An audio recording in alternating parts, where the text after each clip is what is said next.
We're going. Okay, so this is the IATI Humanitarian session. We've been having a really lively debate and just wanted to go through some of the kind of key points that we were talking about. So one of the first discussions we had, and one of the primary points we wanted to talk about, is the fact that humanitarian and IATI are very much in line. So there's a real commitment that exists between the two to work together and to make sure that we can enhance the work that's being carried out in humanitarian and try and mirror the benefit that IATI is having and the potential that it's having within the aid sector. As it currently stands, IATI does mostly support the data requirements of humanitarian sector. So we do have the technical structures to be able to collect the data. I think as further investigation within working groups we'll see, maybe there might be some small tweaks, but overall we do feel that kind of the IATI standard can capture the data and provide a good basis for delivering this data to a more wider audience. But one of the things we looked at is obviously within humanitarian, data is collected in a number of levels, and they're referred to as miles. So you've got the first mile, which is people in the field who are working on the crisis firsthand. You've got the second mile, which is kind of the organisations that are working here and how that information is collected. And then the final mile, which is the kind of more global reporting on what's happening within these regions. And we're pretty certain that actually taking IATI down to the first mile probably isn't the most effective way. I mean, these crisis workers have enough to deal with without trying to understand what IATI is.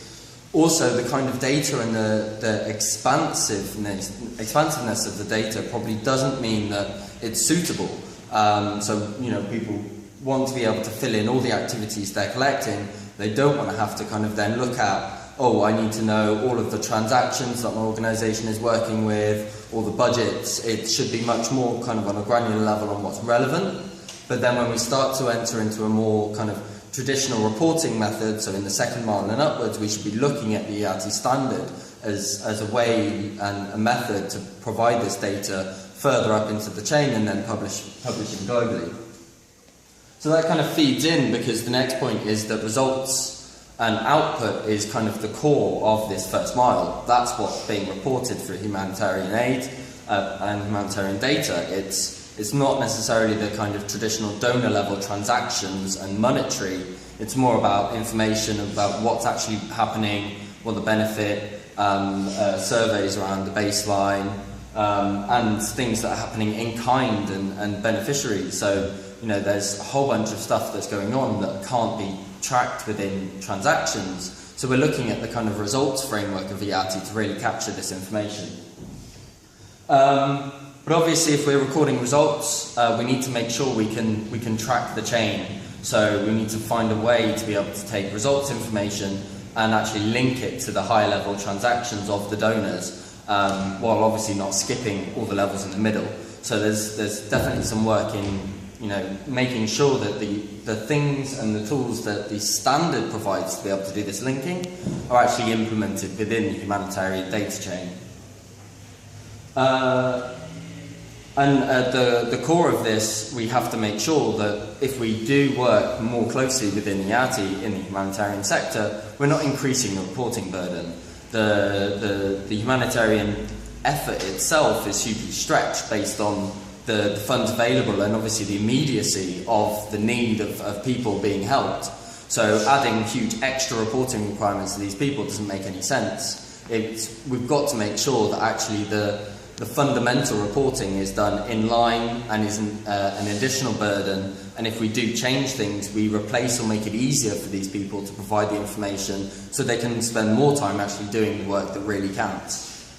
And that really kind of pulls into our final point, which is that IATI is not a body, it's not a governing body, and people shouldn't be thinking about reporting to IATI. It's more about reporting in a standard, in the IATI standard, a way that the data can be set aside so that it can be used later. So it's thinking about who you're actually reporting to. So at these different levels and the different miles, it should be clear that they're reporting to the next mile up.